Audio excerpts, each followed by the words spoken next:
Opening an account is such a headache, and in most cases, filling out long forms, slow responses from the bank, and the sheer amount of documents I need to put together. I am someone who likes things simplified, and that is why I am looking forward to using the Jupiter Money app. It's a digital banking app that simplifies banking. Take opening an account, for example. It's completely paperless, and in fact, your PAN card and Aadhaar card are the only things that you need. The whole process takes only 2-3 minutes, and it's super easy to understand. You can check out jupiter.money to know more, or download the Jupiter app on Android and iOS to get started. Hello and welcome to the Habit Coach podcast. I am Ashdin, Doctor, your habit coach, and today with us for a second time we have Swami Purnachaitanya. Now, in the first episode, we discussed understanding meditation and his journey through it.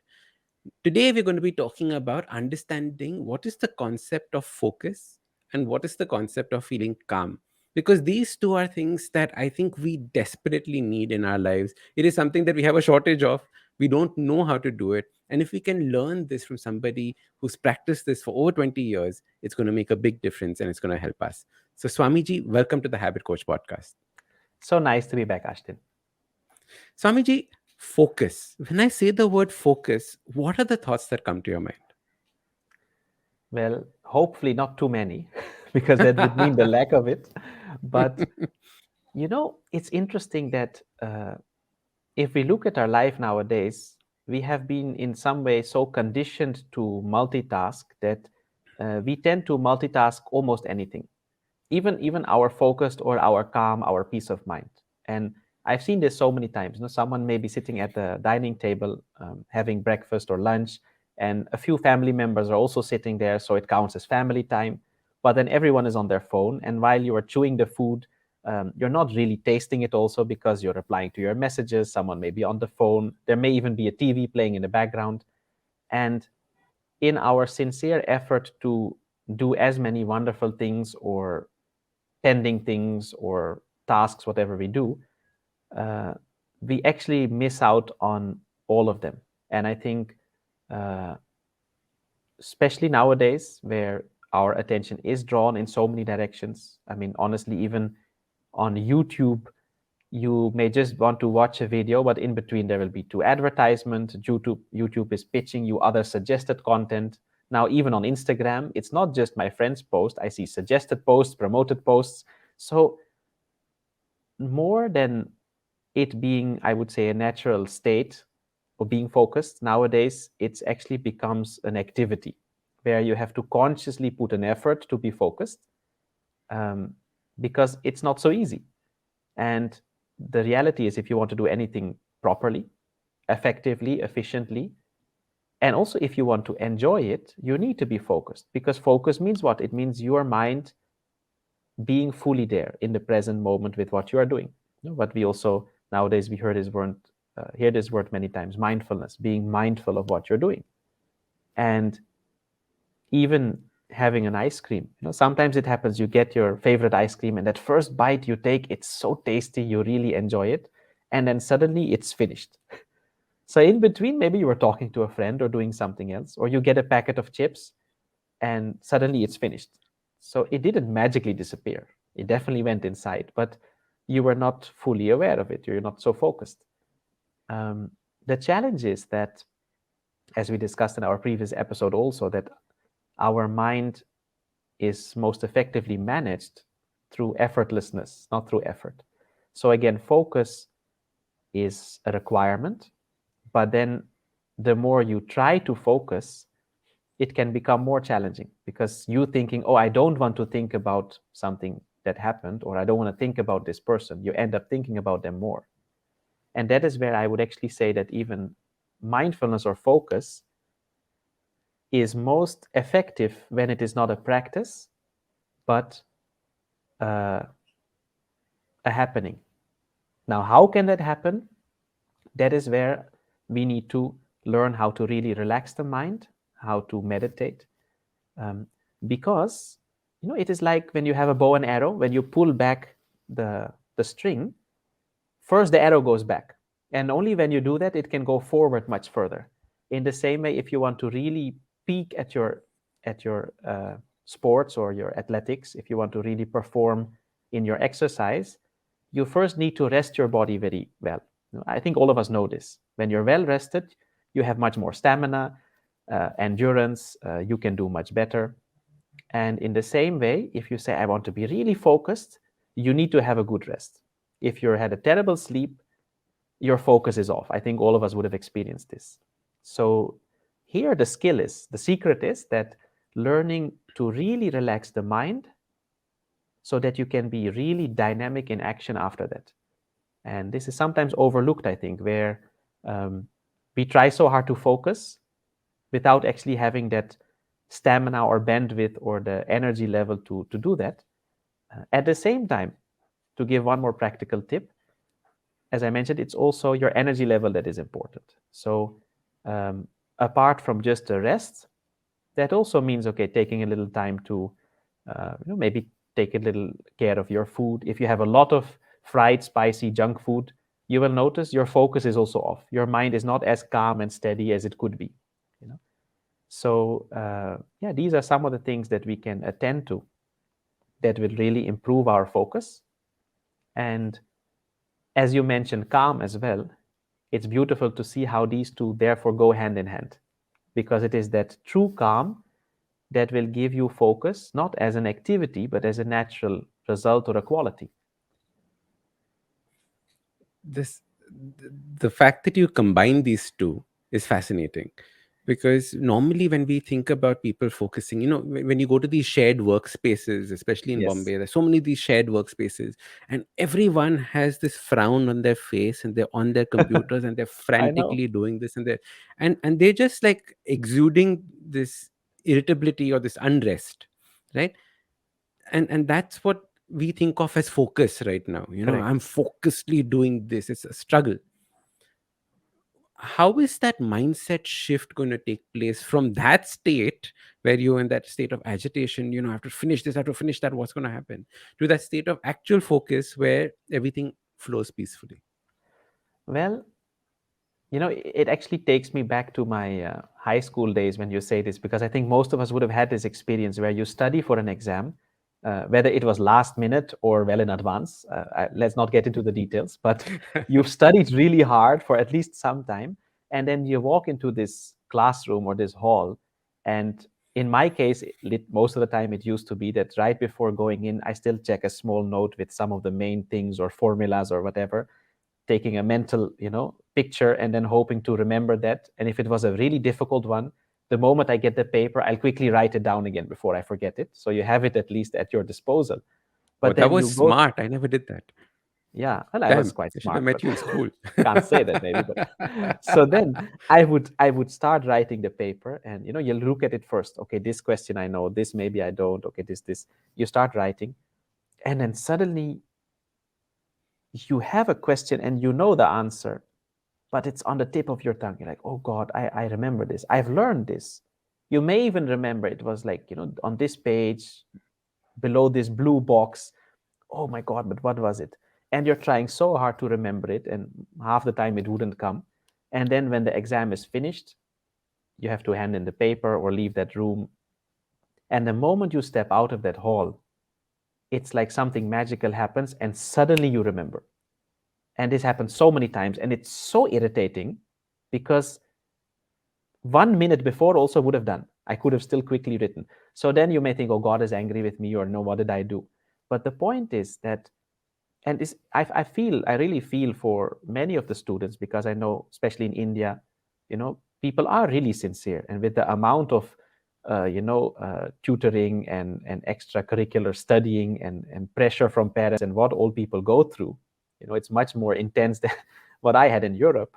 So I really feel for people because they want to perform, they want to do well, and many times they actually know the subject much better than they may be able to present it in an exam, because we have not learned how to be focused and relaxed at the same time. So what happens, like you said, you're focused, but then you're very tense. And because of that, your mind doesn't fully perform. It's not able to function at its best capacity. And the moment you step out of that hall, even if you've messed up, you know that, okay, at least for today, I'm done, and you relax. Okay. And the moment you relax, suddenly you remember. So again, that effortlessness that we spoke about in the previous episode. And the beauty is you can learn this, because that is exactly what meditation is. Meditation is being relaxed and aware at the same time. So it is training your mind to be focused and at the same time calm. And I think, as you very well pointed out, this is something that it's not just also in our school days. We take this with us wherever we go. So at work or in a meeting or wherever, we may be very focused or trying to focus at least, but there's a tension. It comes with an amount of stress or tightness, and that costs you energy. It doesn't make you as effective, and it's a strain. No, it's like wear and tear on your system, and um, that is why I think it's a beautiful topic that you have chosen, because they are so complementary. Calm They're so and complementary. focus. When when are there certain practices that we can try? Of course, understand meditation from the first episode, but are there certain tools and techniques that you teach or you've experienced on bringing this sense of calm and focus through the day? I can do it for half an hour, maybe in the morning or when I'm meditating. Now, if you tell me to do it through the day, how am I supposed to do it through the day? Well, first is to understand that taking your mind off things is not the same as resting your mind. Because usually what we do to relax is, no, we watch some TV, or you watch some Netflix, or you watch some series on your phone, listen to some music, spend some time with your friends. And in some way, it's like a relief, because it's taken your mind off things. So for those moments, you're not worrying about your worries, you're not stressed about your stresses, you're not agitated about whatever issues, but you're still engaging your mind. So you're not actually recharging it. So you've taken your mind off those things, but you're not allowing it to really rest. So what can you do to rest your mind? To consciously take a break from those impressions. And it doesn't have to mean that you sit for meditation for half an hour, but that is where some of the mindfulness practices, for example, can be useful, where you say, okay, I'm having a cup of tea, or I'm having my meal. At least for those 5, 10, 15 minutes, let me just be with what I'm doing. So you're reducing, you can say, the impressions, you're reducing the amount of uh, multitasking, like I said. So you're giving your mind a break. Also, um, when we look at other things, like, for example, in yoga, nowadays, of course, many people may approach it slightly more as exercise, but the main traditional concept behind the asanas was that you're in a posture and you're putting effort. You're lifting your arm or stretching your leg, whatever you may be doing. But then can you be in that posture for some time, steadily, but without having a struggle in the mind? So the Rishi Patanjali in the Yoga Sutras, he says, Prayatna Shaitilya Ananta Samapati Bhyam. I'm just saying that so I can show off my Sanskrit a little. But uh, Thank you. so, I mean, a man's got to do what a man's got to do. No, so the thing is that the beauty is that it says Prayatna Shaitilya. So you drop the effort. So you don't drop the arm, but you drop the effort, and then Ananta Samapatibhyam. So you allow yourself to expand, to have that expansion, that's approaching that state of infinity, or allowing the mind to expand. So this is a conscious effort that even people can do in their day-to-day activities. That if you're lifting a heavy bag, for example, you will notice many people, even before you actually start lifting it, their whole face tightens up. You look like because it's a heavy bag. And that very thought of lifting something heavy causes some stress and resistance in the mind. So maybe as a nice exercise for people at home, you can see today that whenever you become aware that you're doing something work related, or something that is not maybe your most favorite activity, first become aware, okay, how is your face? If your face is frowning or tense or tight, that is simply a sign that there is tension in the mind, there is some stress or resistance. Because you tensing up your face when you're lifting something heavy, your facial muscles are not pulling that back. So it is not in any way related to that exercise. It's just reflecting the tension inside. So can your face be relaxed? This you can see with anything, any activities. You're preparing for a meeting. Many people would notice, like you said, you're working on your laptop, you're sitting in your shared office space or in a car doing something, and suddenly you realize, oh, my face is very tight, or I'm frowning, or I'm looking very. So that awareness itself can be a moment of referral where you say, oh, okay, let me relax. Or you notice that your breath is very short and shallow or tight. Let me take a deep breath in. And this can be a very nice exercise.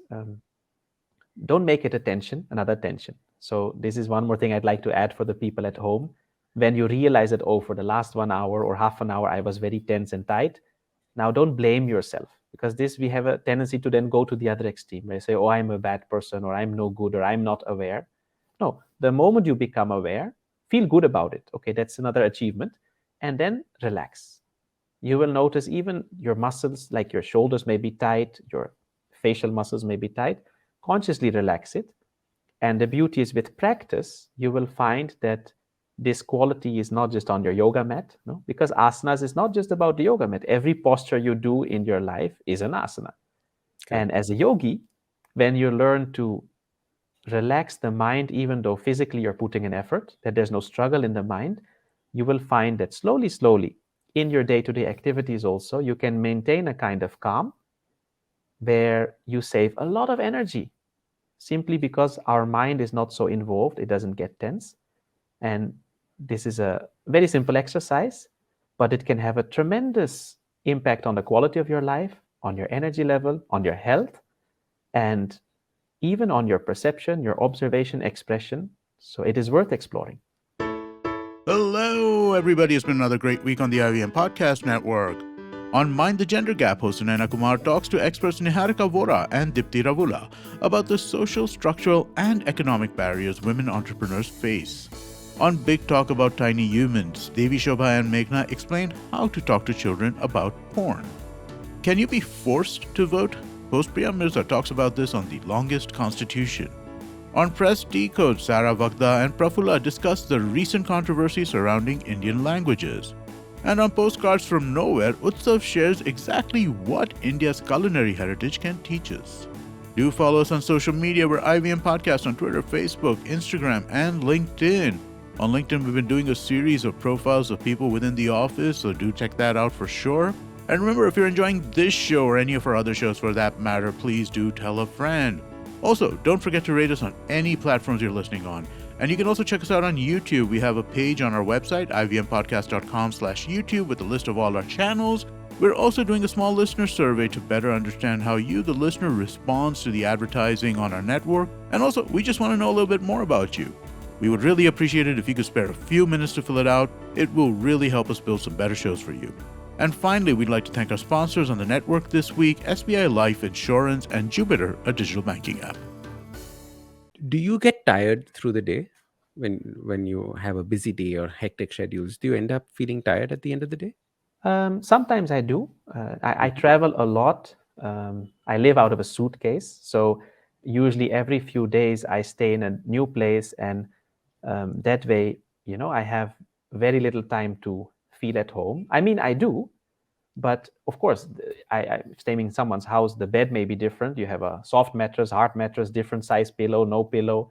I've traveled in interiors of the Northeast also, like Arunachal Pradesh, Meghalaya, Nagaland, Assam, proper, in tribal areas. And sometimes the food is always different. Sometimes you have a place to bathe. Sometimes you don't have a place to bathe. The water can be different colors. You have a 14-hour bus ride on a road which is not really a road. So your whole body goes right, left, up, down. And then after I reach, I lie down on my yoga mat at least 5 minutes, and I turn, and then you hear like tuck, tuck, tuck, tuck, and your whole spine gets back in place. So yes, sometimes I get tired because the body has its limitations. But the beauty is, I've also learned that with these practices, even a tired body does not necessarily mean that our mind is tired. And in that way, it also doesn't necessarily mean that you have this, you can say, reduction in the quality of your life or how you feel. Because usually that's what happens, right? When we're tired more than the body, our mind goes down. So small things start irritating us, or you feel angry or upset, or you don't feel so good. So those are or can become two different things. Correct. In fact, that's why I asked, because a large element, like from what I was understanding from what you were saying, is about the kind of energy that you have through the day in order to have that focus, in order to have that calm. You need to have that energy in so that you can do these things. But if you don't have that energy, it's going to be haywire. You're just going to, like you said, man, do the physical part, which is just the forcing. Yeah, becomes very difficult. Very difficult. Swamiji, how does this related to sleep? Right now, so many people have sleep issues, and the reason Yes. I'm asking this is calm and sleep now are fairly related, because otherwise people just sit in bed, lie down, look at the ceiling, and look at the fan turning round and round. How does this bring into sleep? Well, Ashdin, one is that, of course, we tend to identify deep rest with sleep. Mm, And that's why, like, even in the previous episode, I touched upon the fact that uh, true meditation actually gives your mind a much deeper rest than sleep itself. So 20 correct. minutes of proper meditation actually gives our mind the same amount of rest as 4 to 6 hours of sleep does, which is, it's a huge difference. So Wow. that way, a meditation practice can help you augment your sleep, where even if sometimes you can sleep only a little less, like some of us have jobs where sometimes you can't avoid it. You have to either get up very early or you reach home very late. So then, even with maybe 5, 6 hours of sleep, you can still feel very fresh. At the same time, as many of us would have experienced, it is also the quality of sleep. So you can be in bed for 8 hours or even longer and not feel fresh, or you can even sometimes sleep for, say, 6 hours or even 5 hours and still wake up quite fresh. So, there, the main thing again is that ability to really let go, or the dispassion vairagya that we spoke about earlier as well. Because if you notice, a small child sleeps so deeply. Maybe some of us even remember that you would go to bed, or even if you're still traveling or anywhere, you just let go and you're gone. No? And you see some of the children, even you can carry them around when they're sleeping, and they're just lying there and they're blissfully, happily sleeping, no problem.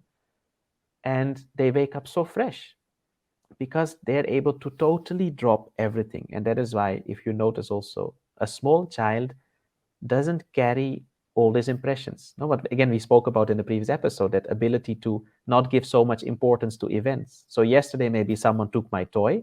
Today, again, I can happily play with that same boy because I'm not holding that, oh, yesterday he did that, or what is going to happen to me after 1 week. There's so much in the present moment. And for many of us, I think um, we live in a society where uh, we are again and again prompted to strive for things, to work for things, to want to achieve or to want more. Uh, we get to see and experience so many things that you say, "Ah, acha ye bhi karna, wo bhi karna, wo bhi chahiye." And if you're not able to switch that off for some time, no, it's okay to have goals and to have dreams or to set targets, but if you're not able to switch off, then that won't allow you to really rest. And I think that's what many of us see. You may be so tired, and then you're lying in your bed, but these thoughts keep coming. And then, even if you fall asleep, when you fall asleep, you wake up and you don't feel fresh because you have a lot of dreams. At night, still, your mind is very active. So, as a practical exercise, again, this is something people could do, where you say, when you lie in bed for a moment, just feel, as we were discussing, as if you have died, that okay, everything is finished. And it may take a little practice to really start feeling that ability to let go, that okay, I am nobody, I am nothing. And you will see that it really helps. And of course, there are some practical things you can do, where you say, okay, the last half an hour before you sleep, don't look at your phone, don't do any work activities, do something relaxing, creative, listen to some soothing music, not, well, let me not name any artists so that they don't feel bad, but there's people know what I'm talking about. Correct. Um, so those things. And again, if you say you have some practice of, you do a little bit of yoga or some breathing technique, some meditation. Like if I have a chance, I do that before dinner also, like just a small few minutes, 10, 15 minutes, just like a mental shower after the whole day's work. And then you find that with regular practice, the more calm your mind anyway becomes, the quality of your sleep also improves. I like the mental shower. I was just visualizing that in my mind when you're saying that, and just get rid of all the stuff that has happened through the day. Yes. Swamiji, strange question. What do you do in your free time? Well, it's not a strange question. Uh, the challenge is now I have to think, how do we define free time? In one way, I feel very free because as a monk, as a swami, I don't have the certain social obligations or family obligations. Um, yes, I live out a suitcase, but I don't have to go to the same office every day. So many would say I'm very free. I don't have to pay a mortgage or a rent or keep a house tidy because I keep moving. But of course, I understand where your question comes from. And I do plan most of my day, and it's filled with all kinds of things, whether it is programs I'm conducting. Um, I coordinate various projects. We have many service projects. I attend to emails, messages on social media, phone calls. I'm in touch with many of our volunteers also for the Art of Living, because I look after quite a few activities in Africa also now. So all of that, those work-related things. But whenever I can find some time, apart from maybe doing a little yoga or breathing techniques or meditation, one thing I'm very passionate about is mantras. So um, not just chanting some mantras, but learning more about the whole science behind it. Um, of course, I have to sometimes take some time to schedule stuff on social media, but also, I love spending time learning more about the places where I am. So, of course, nature is wonderful, going for walks, but also sitting with people, learning more about their practices, their customs, exploring maybe the local food, because this world is so diverse and it's beautiful, And I think that's one of the beautiful things in India, that from ancient times, if you look even at the Vedic tradition, there has always been this spirit of inclusiveness and open-mindedness, where they say, let wisdom come to us from all directions in the world. Let us, even though we may think differently, let us move together with a common goal. And of course, India has taught me this so many times, where you come to a village for the first time, and still even today, the way you are welcomed, respected, accepted, is something really remarkable, and something I feel is something so valuable for the whole world to learn.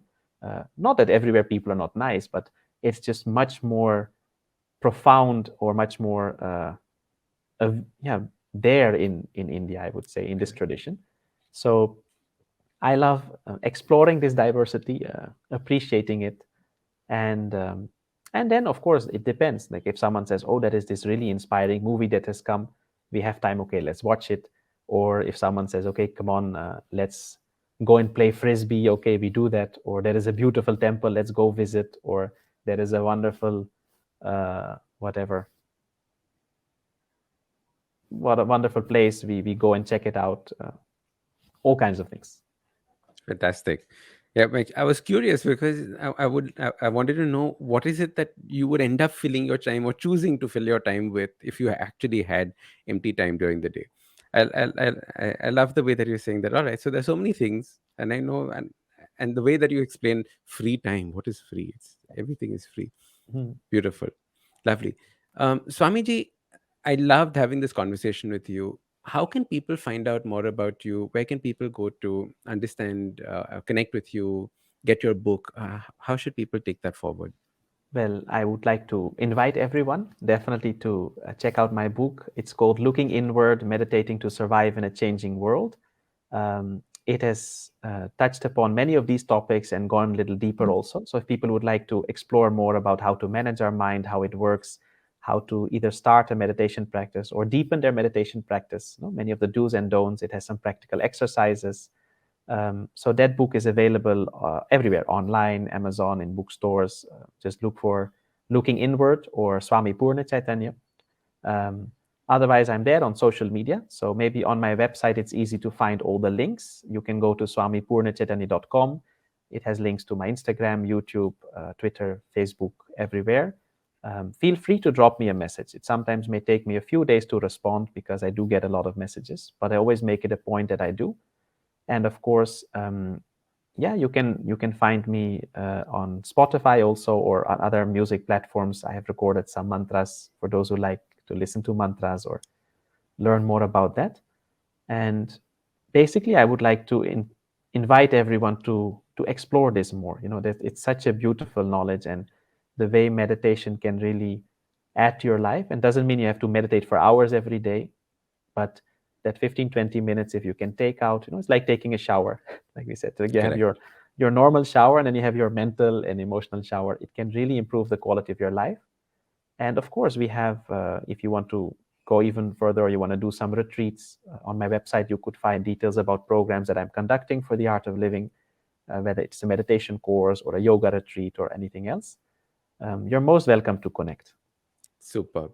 Swamiji, thank you so much for coming on our podcast. I absolutely love talking to you. It was a true pleasure, Ashdin. And anyway, you have a wonderful podcast. So I wish you all the best with that. And I look forward to stay in touch. Thank you. And we definitely must meet when you're in Bombay next. Definitely. For sure.